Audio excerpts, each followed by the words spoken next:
ہم کریں گے ہر مظلوم کی حمایت۔ السلام علیکم ناظرین، میں ہوں حورین فاطمہ اور آپ دیکھ رہے ہیں حمایتی نیوز HD چینل۔ نظر ڈالتے ہیں آج کی اہم خبر پر۔ احمدین حمایتی کی رپورٹ۔ سندھی ادبی انجمن گلشن حدید برانچ کے زیر اہتمام ملیر پریس کلب میں صوفی کانفرنس کا انعقاد کیا گیا، جس میں صوفی شاعر اعجاز سائیں کے صاحبزادے سید سجاد رسول راشدی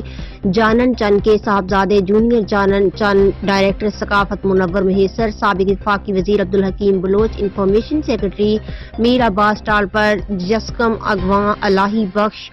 وکیق مہر ڈبائی، اصغر باغی، محمد عرس کھیرو، خالد حسین، رحیم ابڑو، نور احمد ابڑو اور دیگر سیاسی و سماجی شخصیات نے شرکت کی۔ جب محبت اتنے سندھ ڈنی ہے، انشاءاللہ ہم سمجھاں تو یہ محبت تاں کے بے کتھے بھی نہ ملے۔ سبھی جو شکردار ہمارا لکھ لکھ تھوڑا ہماری مہربانی اساں کے موقع ملو جو تمام سب ॾाढी भली ॻाल्हि कई साईं लतीफ़ साईं यादि अची वियो त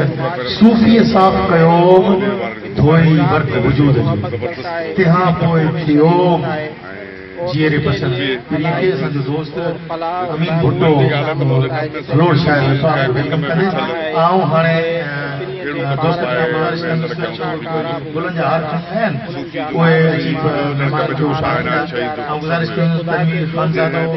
अनवर लाखो मक़बूल मसीह खे तो पंहिंजा तोहफ़ा खणी अचनि ऐं साईं जानण चंद, साईं सजाद रसूल, साईं मुनवर मयसर ऐं साईं अशरफ खे हू हार कराईंदा। गुज़ारिश कयूं त उहे अचनि ऐं अची हुननि खे हार महफ़िल पंहिंजे रंग में आहे, महफ़िल पंहिंजे रूज ॾे वधे पई ऐं जंगी आहे। हाणे इन जंगी हालत में धरती जी वारसी जे लाइ क़ौम खे सूफ़ी थी उथणो पवंदो, शाइर थी उथणो पवंदो ऐं